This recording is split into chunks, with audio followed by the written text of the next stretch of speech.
Chapter 3 Fear. 4 weeks, give or take. That was how old I was today. The sun was rising just about now. Father would soon deliver the last meal of the night before disappearing to wherever he rested during the day. Mother still warily kept watch over the outside world. I tried sneaking by her again and caught a glimpse of a mountain slightly to the right and opposite of our cave. It had a very steep slope with a few outcroppings and caves here and there. Some small greenery such as shrubs and bushes as well as the occasional hardy tree survived on the otherwise mostly barren rock.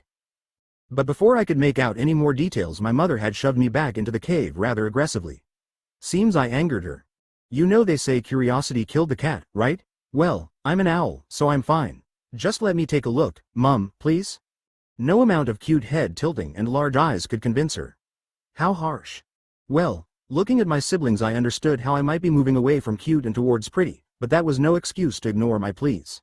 Looking at my siblings, and what I was able to see of myself with my insane range of motion in my neck, which was really fun by the way. I could see a lot had changed with us over these past 2 weeks. Our second down, which we were just in the process of growing 2 weeks ago, has started to fall out even on my youngest sibling. My feathers looked already pretty much like a fully juvenile plumage. I might even be able to start flying soon, but there were still a lot of down feathers on my body and even parts of my wings, so I would probably crash face first into the ground. What I did like about these new feathers is how I seemed to have adopted Mother's colors. Mostly brown on my back and head, which I could not see but assumed due to my covert feathers being that same color as Mother's, and white with splotches on my chest, belly and under my wings. I would be pretty, yes. My status had also changed quite a bit. It seemed to reflect my growth into a juvenile great eagle owl. Species: Great eagle owl, juvenile. Age: 0. Name: Gender: female. Status: sapient, healthy. Level: 1. Class: Strength: 6. Constitution: 6. Dexterity: 9. Perception: 10. Intelligence: 12. Wisdom: 8. AP: 0. Skills: Owl senses LVL1. Preening LVL2, owl stomach LVL2, solid grip LVL1, soundless flight locked, maths LVL3, identify LVL1.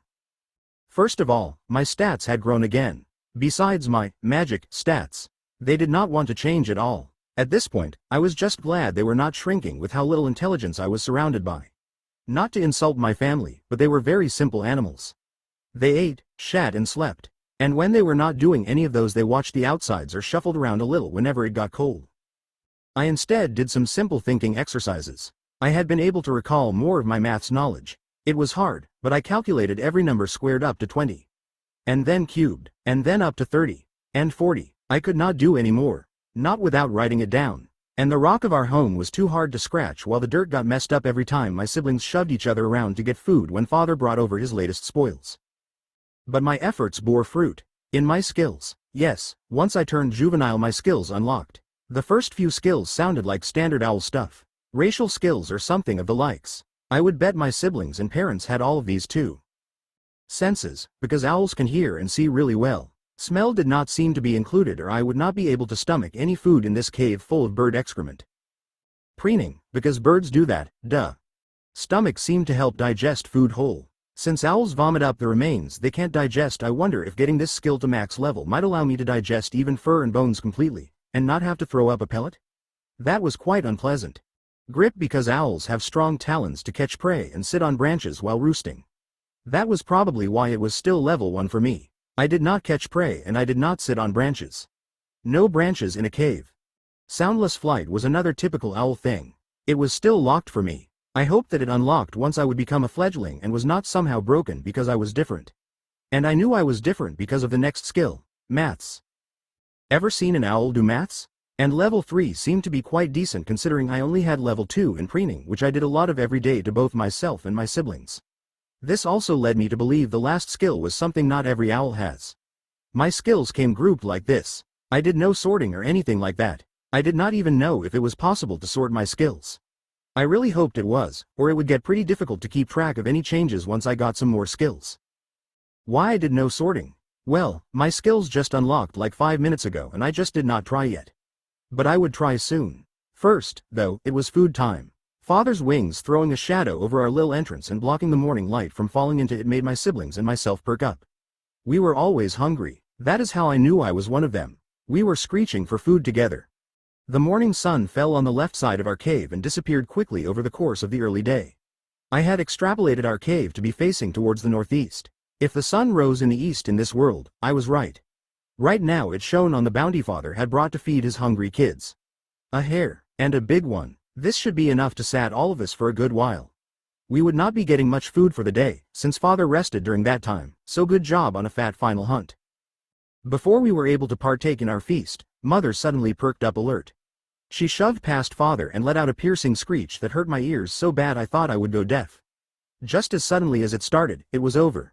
And with a powerful flap of her wings mother disappeared into the morning sky. Father seemed to be worried, the way he looked after her, but he retreated into the cave with us. And then something magical happened.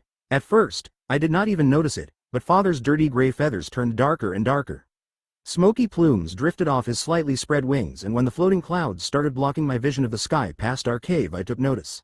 He was covering our home in darkness. He was hiding us. Right before the plumes fully closed up, I heard a roar not far above the cave. Something that had a place more in a dinosaur's throat than anywhere else. The roar dampened as the smoke closed up, but it did not completely cut off and was answered by a shriek that created small holes in the shadow smoke, letting beams of light fall into the cave. Father retreated further into the cave. He made sure to keep us behind him with his wings, but he did not need to. We were already huddled together at the very back of our little hole in the mountainside, shaking in fear. How could owls survive anywhere near something that made such a sound? Especially when it could apparently fly as well, since I heard it roar above and in front of us where there was nothing but an empty sky on a normal day. The screeching and roaring went back and forth for a while, decreasing in volume and hopefully increasing in distance. But I was still scared for mother. She rushed out there to fight whatever that thing was. And while her screeching hurt a lot, just before she took off, I could not see her winning against something this large sounding. Father seemed to be just as worried. The shadows deepened with every minute and he was sitting in front of us shaking slightly. His head lowered and wings slightly spread. I believe he planned to defend us if whatever was fighting mother won, or there were more of it. A few uncountably tense minutes passed by slowly before suddenly with a loud crash something slammed into the mountain directly above our home. With a splotch sound, it landed on the outcropping in front of our cave. A victorious screech followed by another damp thump, and slowly the shadows receded with father taking a few careful steps forward. Once the shadows had dissipated far enough for me to see the outside, I was completely dumbstruck. Mother sat on top of a body. A leathery lizard-like form with feathers extending from extremely long forelegs. A skin crown half raised around its head flared a little as its eyes fluttered closed. There were bleeding wounds all over its body, ripped by something sharp. The blood on mother's bill and talons left no question as to what inflicted those wounds. That said, mother did not get away completely unscathed either. Her feathers were ruffled and blood was dripping from her left foot. One of her ear tufts was ripped off as well. She was however barely wounded compared to the thing lying at our front door. Bleeding out on our front door. It was still twitching its tail and limbs every now and then but seemed to have lost all strength. Wait, would this not be a good time to try using Identify? Identify. Species. Feathered wyvern, fledgling. Wow, very useful. At least I knew what it was called. But you really could not have given me more? Like age, or a level, or maybe its status? I mean, I totally saw it would be dead any moment, but still. This was pretty much nothing. It did however tell me one thing. Because the wyvern looked at me the second I used Identify on it. Even in its super weak, almost dead state, it still noticed me using a skill on it. And it let out a terrifying growl, immediately silenced by mother's talons finishing it off. Now how would a possibly healthy monster react to this? I would probably be found and attacked immediately. Or prey. They would run away the moment I scouted them. No using this when I go hunting, got it. If it did not give me any useful information, why should I even want to use it at all? While I contemplated my useless skill, mother jumped off her prey and started pulling off small bits and pieces, throwing them to my siblings. Father also helped himself to a generous meal. Not wanting to be left behind, I hurried away from the back wall towards our morning feast. Since we would rest during the day, I guess this was dinner? And it was tasty. Okay, everything meat was tasty. I was an owl now, I could only eat meat. And because my body liked food, this was tasty. I want to say the next few weeks passed peacefully and nothing interesting happened, but that would be a lie. At least on the interesting part. Because I had seen my father use magic. Or at least what I assumed was magic. And so I decided I would learn magic.